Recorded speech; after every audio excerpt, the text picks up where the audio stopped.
Hey, Kim, shut the door, please. Thank you. Good morning. Morning, Okay. Jeff. I am on vacation. So we're just gonna have a short meeting, but I think there was some things that I really did want to go over.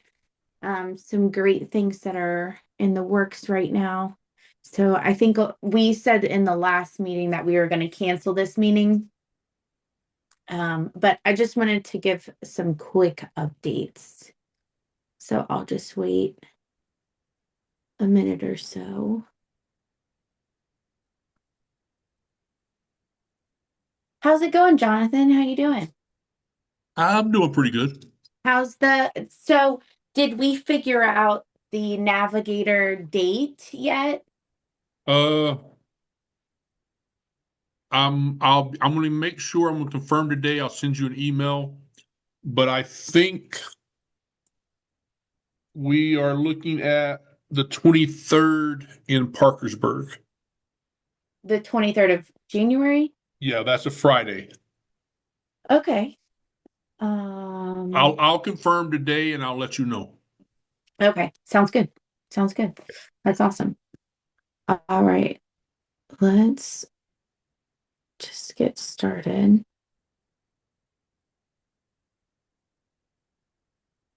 Okay. All right, guys. So I'm going to get started. Like I said, this will just be a couple minutes. I'm on vacation and the boat's pretty rocky. We went through a bad storm yesterday. So just trying to get my day started. But I wanted to come on and give you guys a quick update about the things that are happening, the things that the Reentry Council is involved in. Um, we are increasingly getting involved with the criminal justice system as far as like ERJ, and then also different prisons just around the state. And so I think that that's great. The efforts that we're doing is just sometimes it's like connecting to parents and asking parents like or parents are asking us like what is your advice? What would you do? Can you connect us to people who may know the answer? And so it sometimes it seems like the reentry council maybe doesn't do much, or they because they're actively like they may not actively have like a project going on. You're and I don't mean to say that as in like the reach initiative, because that's they do a lot, but our local reentry council, it's a lot of like just connecting resources and making sure that folks that are involved maybe on like a third party level, like maybe loved ones, are getting help and getting assistance. And so that happens on the regular, and that happens so often.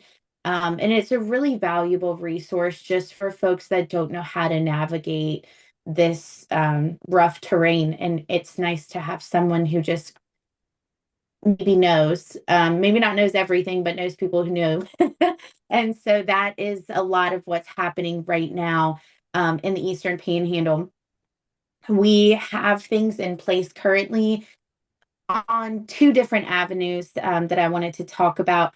One is there will be a simulation for the client going through and getting services. So from a client's point of view, we will be going through a simulation to go to DHHR and DOHS, whatever, and get the different services.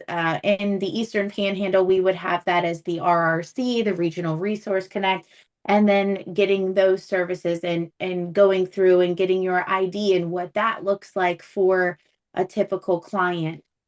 The other avenue that we are in the process of kind of jump starting, we have a planning committee, and so we're really excited about this. So please keep your eyes and ears open about different players that could be involved. Is the reentry simulation. So we talked about this the last time. I thought it was a really great idea. We've kind of jumped board with that, and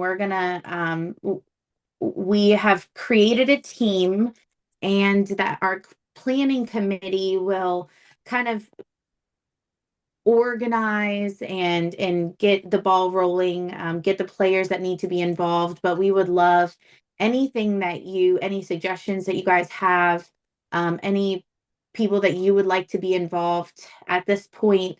Um, Kenny Matthews will be there. He's on our planning committee, and Ashley Lowe. So we are thankful for them. And then we have a couple local folks that will be on our committee as well, just so, and this is also with Albina. She is a criminal justice professor at Shepherd University. So we will kind of be planning this in my head. And I think we've kind of explained this, is that there will be like a portion where everyone will go through the simulator of, maybe you get a person, and the person says, okay, my name is Johnny. I just got released from prison and I don't have an ID, and they didn't give me any identifying documents. And so you have to go through the process of getting your ID as someone that has just gotten out of prison and doesn't have any sort of documents. Maybe they're homeless. Maybe they have, I don't know, maybe they're on dialysis. Like, there's different profiles that you'll receive, and then you have to walk through the process. Just to give you a day in the life, there will be like a quick interlude, maybe like a 20-30 minutes where you just mingle and talk a little bit, enjoy some refreshments. And then there will be like a panel, and that panel will be folks that have lived experience, and that have come out on the other side of that. We say a lot that your past will not define your future, and so we want to make sure that that's heavily prevalent in what we're doing. I am a strong believer that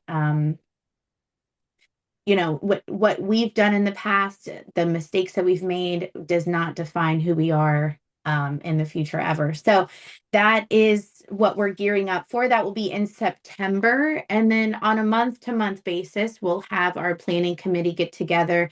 We're starting that this month. The semester just started, so we will be figuring out our planning committee days going forward. On top of that, Albina and I will also be working on like a community hygiene product just to pass over to the jail that might have just simple stuff like soap, deodorant, toothbrush, toothpaste, that kind of thing. So we'll make little bags with her students, and that'll be part of their community project at Shepherd. So some really cool stuff is happening. Some awesome projects are in the works. I think that this year is going to be great for the Reentry Council. I've heard from several people before I took this position in December of last year, of December of 24. Somebody was like, the Reentry Council just doesn't do anything. And, we're just getting on a meeting and we're talking about the same things, and we're just getting other resources involved. And I'm like, oh man, I wish I can change that. Like, I hope that we're doing something to change that. And so I just want to follow up on that. Wendy, what'd you say? Did I miss how many toothbrushes you'll need for the project? I don't know. I think we said that her semester had just ended, and then I'm on vacation. So we'll kind of reach back out to each other next Monday and see when we can start planning both of those things. The hygiene kind of community project will be on a quarterly basis, from my understanding, and we may do that on a monthly basis, just seeing how quickly they get rid of the bags. We'll have hopefully we'll have Narcan in those bags, just a list of resources, different things like that.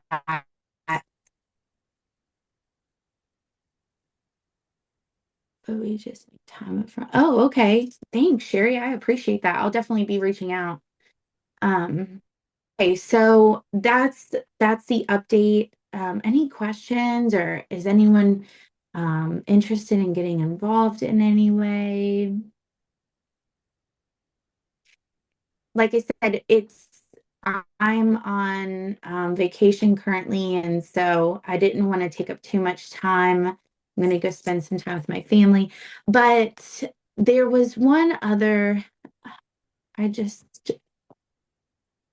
I wanted to pop on the Reach initiative. I'm also a board member of the Reach initiative, and so they did not have their meeting last month because of the holidays. So I don't have any update on that sort of thing. But I did see that they were looking for additional board members. So if you are interested in getting, feel like that's something that you want to explore, it's been extremely beneficial for me. I've learned so many things. You get to sit down and listen to the amazing things that the Reach Initiative is doing and how vital they are in our state, not even in West Virginia, but like in Kentucky. They talk about just our surrounding states and the involvement that they have, but specifically for West Virginia and what is happening in our state and how involved they are.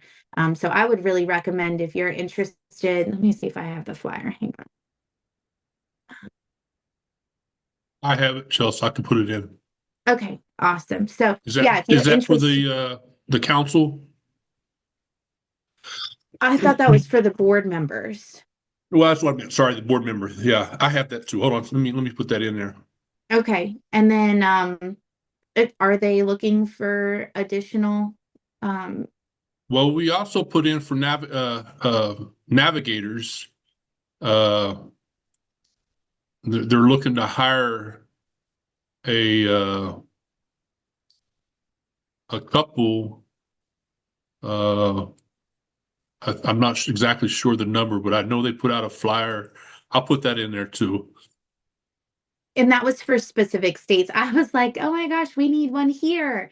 And I think, I don't know who it was that wrote back from the Reach Initiative, but they were like, hey, if you can find us a grant, we'd love to have one. So Oh, that I think that was Bev that wrote. I saw that. yeah, I would love the opportunity to explore those options in our area. I think that would be so neat. But um, there is a navigation, a reentry navigator training that Jonathan was talking about in Parkersburg. I was gonna make the drive to do that if anyone is interested in getting on that. Jonathan, can you tell us a little bit about what that means and then what the training, do you know, like what the training would I look haven't like? done the training, but like the navigator, because that's what I do daily here when I'm not doing the Zoom meetings.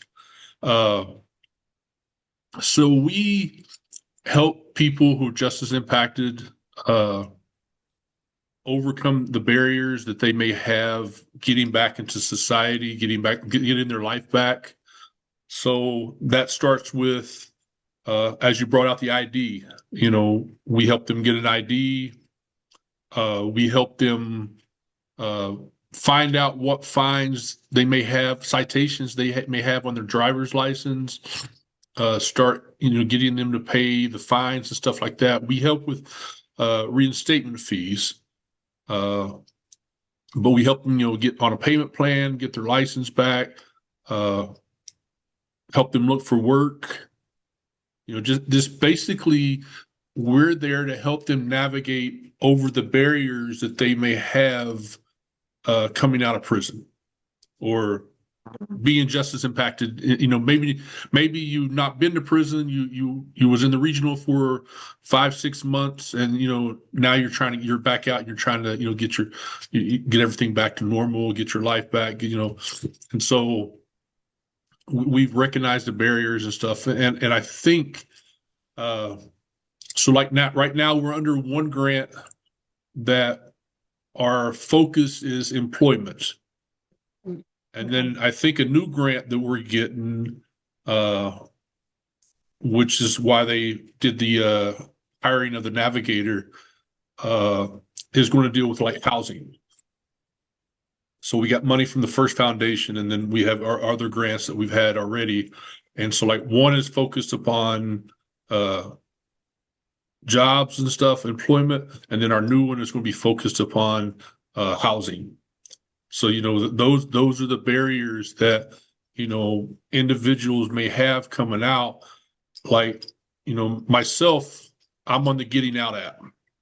So like I'm constantly getting like requests for sober livings, transitional housing, stuff that they need to, like home plans, something that they need to come home. But sadly, the state of West Virginia does not have a lot of transitional housing, and parole officers or parole people may not approve a sober living for someone who's been in jail for a long time, because they're like, well, you shouldn't have a drug problem. Let's leave that for someone who has the drug problem, not realizing that there's much drugs in prison than there is outside. But it's different things. And then the sex offenders, you have a lot of sex offenders that can't come out because they have no housing. So our prison bills and stuff just keep piling on, because you have these people who are given parole, but they don't have no place to go. So they're still in prison. They're still taking up money, when if they could fix the transitional housing issue. I know Kenny knows more than I do. The halfway houses and stuff are there, but they're not utilizing them in the way that they're supposed to or they should. And so it creates a backlog for everybody. Yeah. Kenny, would you mind talking about March the 2nd for a minute? Sorry to put you on the spot. I just think that's super important. Yeah, I'm on the spot. It doesn't bother me being put on the spot. Just to reiterate something that Jonathan mentioned about the transitional housing.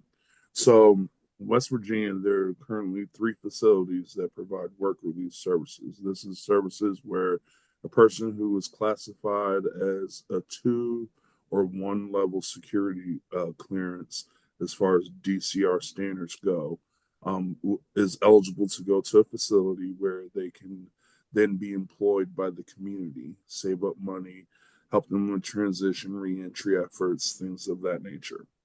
Or there's a very small list of people incarcerated that qualify for that, because one, there's a policy where those that would be considered violent offenses aren't eligible for work release, no matter what their institutional record looks like. They can go 15, 20 years without a single institutional infraction, but they'll never be classified as anything lower than a 3, which makes them ineligible for work release. So that's part of a longstanding policy within the DCR, and unfortunately is due to a couple bad actors. It really is literally 2 individuals, 2 separate occasions, that were convicted of violent crimes, and then while at work release perpetrated another violent crime. And so DCR and a higher, because they're appointed by the governor, so the governor's office, as well as DCR and then commissioners, refuse to allow anybody with violent offenses to be eligible for work release. With the new DCR commissioner, David Kelly, we're trying to see if we can get that changed. It's just a policy and how they do their classification, which is within their own operational procedure.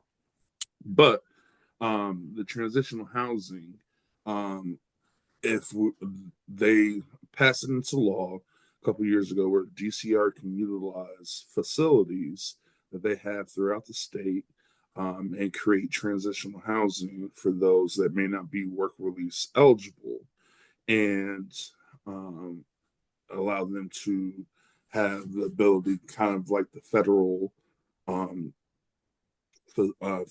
procedure, where they go to a halfway house for 6 months towards the end of their sentence, and then is released on their parole.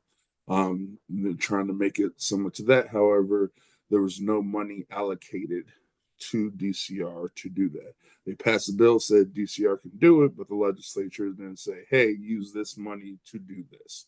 So everybody knows that the DCR is severely underfunded. They have, their own deferred maintenance bills, jail costs, under staffing issues. So they themselves cannot do it.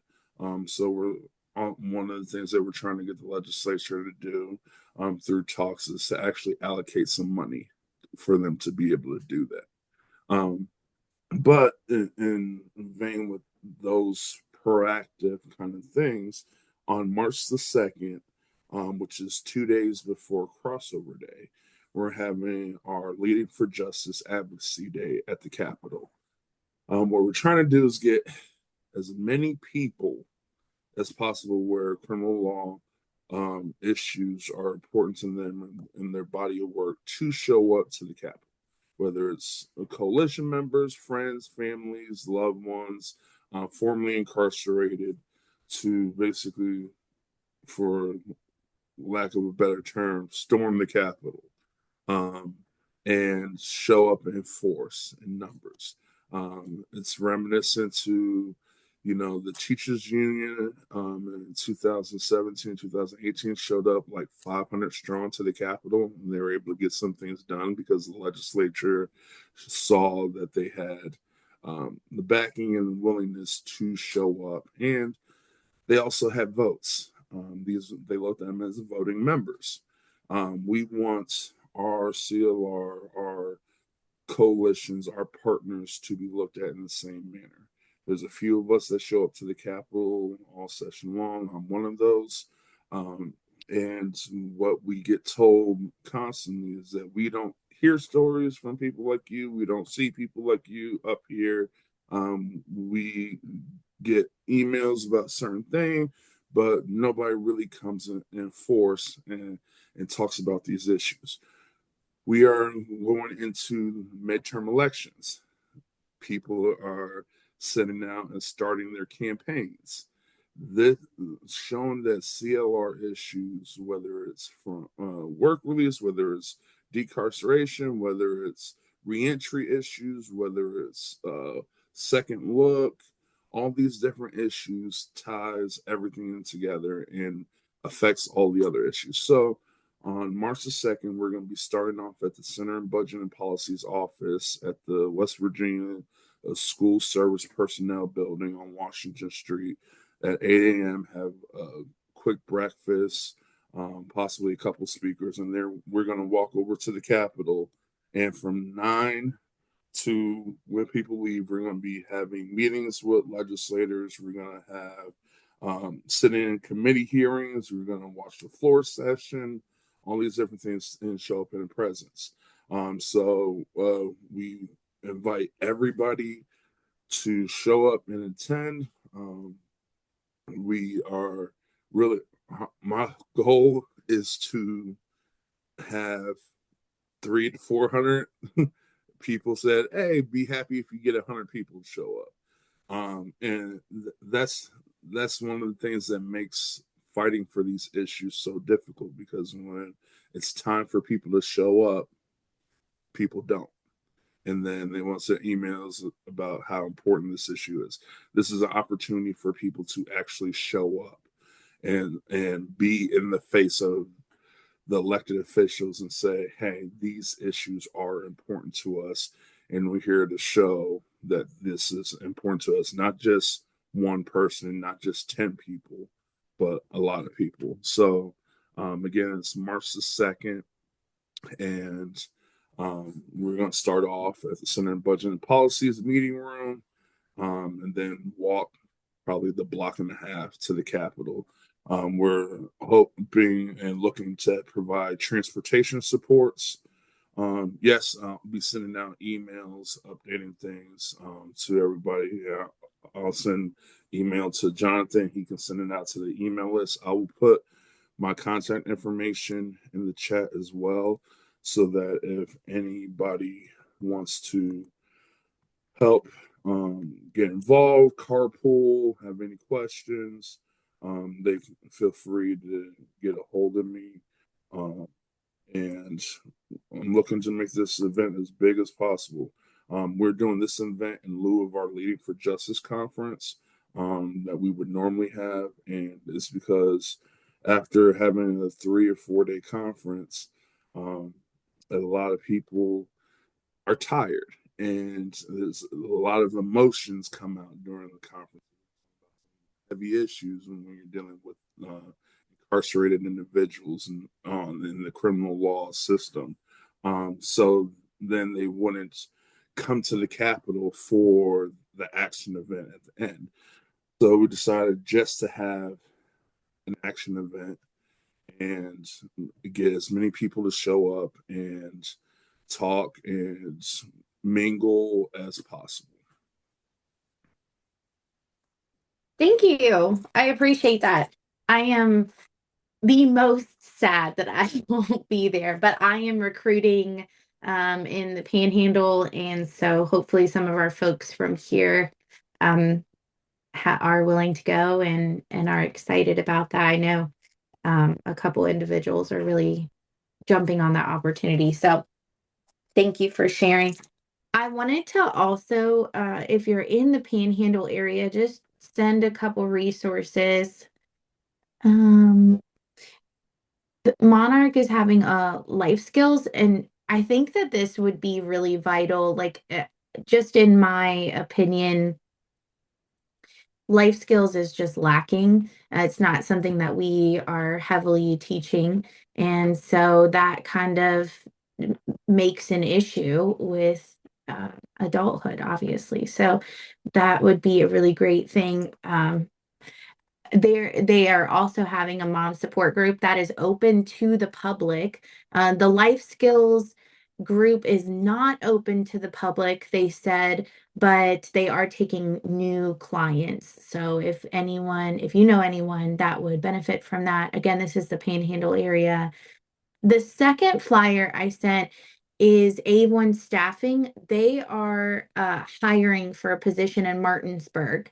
They're immediately hiring. I called them and spoke to them. They hire, um, they don't care about your background, they said, which is awesome. So if you know someone who is getting out or maybe is looking for employment, what's weird is I called, this is the business card. I called the office number. Apparently there's several locations across the country and they had no idea who this lady was. I called the cell phone and she picked up the phone. She told me the process was you just go into the place in Winchester. It's off of 317. You apply because they're immediately hiring. You start the next day. So if someone is interested in employment, that's where I've been sending them.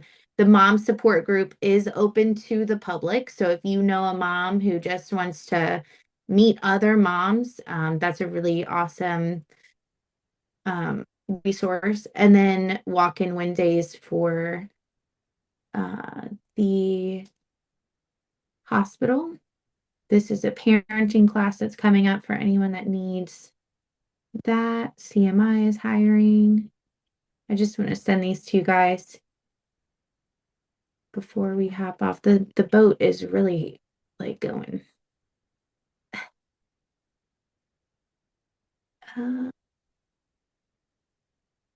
And then there was, of course, the opening of the cold weather shelter. That was amazing. They are looking for volunteers, like just to hang out. If you're going to, some people are like going in and playing chess. If you're interested in, I don't know, I was thinking about doing like a women's Bible study or like just a general Bible study, um, a journaling class, a knitting circle, like different things like that. If you're in this area and you want to contribute but don't want to commit, they're just looking for folks to come in or maybe it's like, and this would be something you talk to Margaret about, but I think that they were also looking for organizations to come and like set up a table and just tell folks about your organization and how you maybe could be able to reach that population. So there are a lot of great things happening through the cold weather shelter, and we're super grateful for that. Like I said, we're making some really positive strides, and we're doing some great work. There's been some collaboration going on in the chat that I haven't been able to look at, but super grateful for that. And also I would love if anyone is interested in doing the community project with us and getting involved. It's not just Shepherd and Albina, like it's open to everybody. They have like a student committee that is wanting to do community projects, but we're hoping that a lot of people get involved in different organizations around the community. So we're looking forward to that. We'll have more information. I'll create a flyer, ask Jonathan to send that out to everyone just in case they would like to join. We would love the extra hands. And then hopefully this will just be an ongoing process. Our thought process was to have like a maybe like a box outside of the jail door and just have the hygiene products in it, or like have a cabinet where they could just go in and grab a bag, or and Uh, go Tell ahead. I would get permission from the jail before you just put Oh, for something like that. sure. Okay. Yeah, we were gonna ask, but and then if not, then we would just maybe like give it to the counselors. The only problem is when we give things to some of the counselors, and we know this firsthand because Mary Knotts was on, and she was the one that kind of spoke to this, is that not everyone has a counselor, and not everyone sees case management. And so if that's the case, someone might be leaving the jail or leaving prison or whatever, and they haven't seen any of those people, then they're not getting access to those resources. So that's where the idea is, like, maybe they would be okay with just having something out in the lobby. They would just be in bags, and then maybe miniature things, and then a resource guide would be in the bag. And so we're hopeful for that. If that doesn't work out, we'll explore different avenues. But um, so I think that that's the next thing that we're working on a monthly basis or on a quarterly basis. And then please clear your schedule for September. If I remember correctly, I'm just going to look at my calendar really fast. We were looking at, it was either it was like the third week of September from what I remember correctly. We had the meeting last month. So uh, we'll definitely keep you all updated. If you're interested in getting involved in any way in that, we would absolutely love to have you. Students will be involved in that, as far as like taking on different profiles or being at different tables. We are coming together with who to invite, what big parties we need to ask to come, just so they can see and witness what this feels like, but also community members, people that are in the community, loved ones. So just having a mixture of people. We're looking for it said the best volume of participants is over 60. So we're planning on just asking whoever to come, but hopefully they'll make the commitment, and you guys, anyone that wants to join, will make the commitment to come and hear the stories that will be told, and what a great impact that will have on our community. So really looking forward to that in September. And does anyone else have anything, like any announcements, any events going on? Go ahead. Morning, all. With session starting, Jobs and Hope is having a Day of Hope in the Rotunda on January 20th. And then we're also supporting a career and resource fair inside ERJ in February. And then just a shout out to the extended Eastern Panhandle. I'm going to Honey Rubenstein on Friday. So checking in with the the kiddos over there that are in that older category to make sure they know about Jobs and Hope. So just wanted to share that with the group. That's awesome. Do you have any sort of flyers? I think I saw your Jobs and Hope, but do you have the Day of Hope one, I can put that link in the chat. Okay, awesome. Thank you so much. Anybody else have any events going on? Any announcements? All right, we'll just wait for Aaron. And I don't think I have. I saw your post, but I don't think I have a flyer for that. So I apologize. Okay, awesome. So Aaron has put the link. Is that like, does the Jobs and Hope website have just different events that are coming up that we can keep up to date with? Normally it's press release stuff, and then they are pretty active of like social media graphics. Okay. Okay. So like Facebook, if that's like I only have LinkedIn, okay, so awesome. I only see what they put there, but there's a Facebook page as well. Okay, sweet. All right, guys, I am going to get back on my vacation mode and turn my phone off and not answer any calls. So Enjoy. I appreciate you. Yeah, I appreciate you all. And I am so grateful that you hopped on. Some amazing things are happening. And so we hope that you can be involved in any way. And we appreciate you. And have a good month. And I will see you next month.